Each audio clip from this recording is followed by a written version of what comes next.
Chris here, and today we're going to be talking about the 5 ways your upper body will make you faster. It's a common misconception that people talk about if you get too chunky or too big or too strong up top that it would actually have a negative impact on your lower body. But here I'm today going to make the argument that your upper body is going to help you actually improve your speed. Give you a few different reasons of how that exactly is going to happen. So as always, if you like the information, go ahead and click the thumbs up down below. Subscribe to the channel if you haven't already. And if you have any questions or comments or anything like that, go ahead and leave those down below. We'll have the video right now.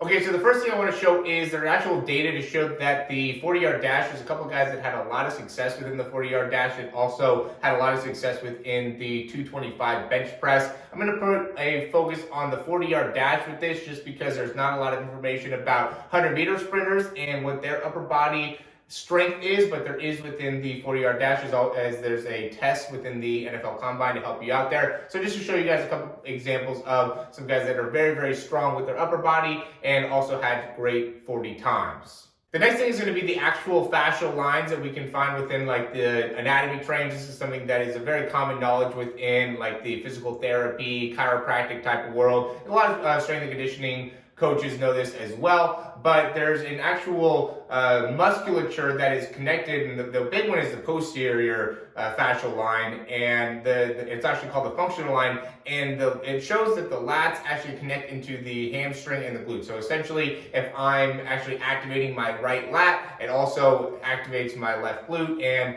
my left hamstring. And so there's like a coordination that's happening there, and then it's similar within the anterior functional line. It's actually going to be more of like your pecs into your core and then into like your adductor groin area. But the big thing with that is those muscles are obviously part of the lower body as well as the upper body. And there's a couple other, like superficial lines and stuff. And really just shows the connection within that upper body and the lower body and just what the actual musculature is. So if the muscles are connected, then obviously by having a stronger lat, it's going to positively impact how much strength you have in the glutes and how much strength you have in the hamstrings, which you already know is super important for sprinting. So the better you're able to activate through the lat, then you're going to be able to better activate through the glutes and the hamstring, and vice versa. The better you can activate through the hamstring glute, you'll also be able to have a great activation within your lat. So there's a common relationship that's happening there, and the more you're able to strengthen those areas, the better off you're going to be. And to go right into the most important areas to strengthen, the first one I would say is that lat, which is primarily a shoulder joint,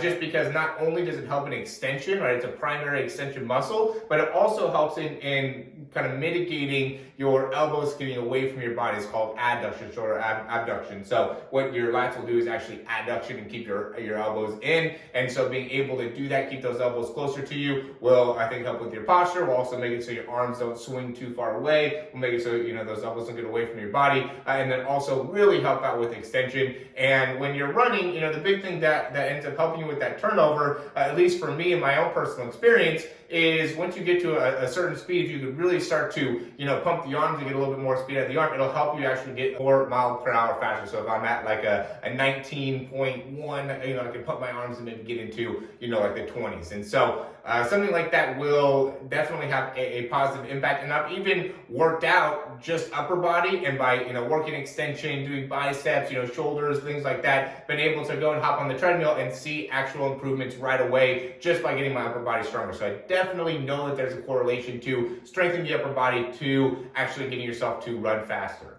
Second area that I think is really important is developing your actual pecs, just because in how your arm motion is when you drive your arm back, obviously this is going to be more of like the lat, but when you drive your arm through, you actually do want to get your hand to come, close to the midline. It doesn't necessarily need to cross the midline, but there is a slight horizontal abduction, which is horizontal adduction when you come across here, right? So you're coming here and you do want to kind of squeeze that pec to keep everything in. And so that pec activation is an important part of being able to really get that end range of motion. And I do think it also impacts your actual speed of the arm. So the better you're able to really connect with your pec and with the lat, I think it helps you in actually creating more speed there, which we just talked about helps with your turnover.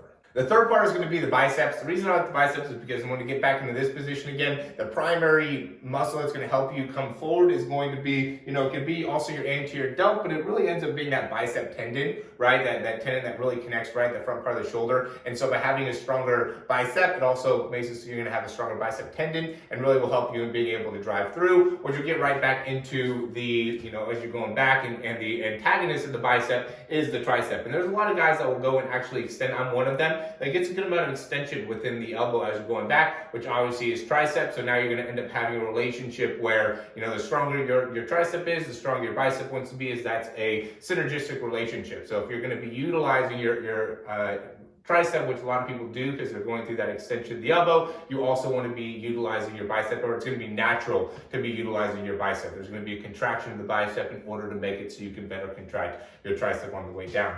And then the last one's just going to be posture. And the reason I say posture is just because there's so many muscles that impact that, but that's such a huge part of sprinting. Everybody wants to talk about, having great sprinting posture. Part of that has to do with the actual strength of the muscles, and that has to do with your rhomboids, your middle trap, your rotator cuff muscles. There's a lot of muscles that help you in being able to maintain that really good upright posture. And so once you start to kind of bend and lose the positioning in the upper body, a lot of times that has to do because of a weakness within a certain part of some musculature in your body. It could be, certain parts of your pecs, it could be shoulders, it could be, there's an imbalance, right? And so just being able to maintain a great balance within the upper body, and also, utilizing your upper body to help you in sprinting faster, I think will be a huge service to you. So don't discount your upper body if you're a sprinter and think that you don't need to be strong there. It's actually very, very important for you to be very strong in your upper body. And I even think that upper body has a big impact on your jumping,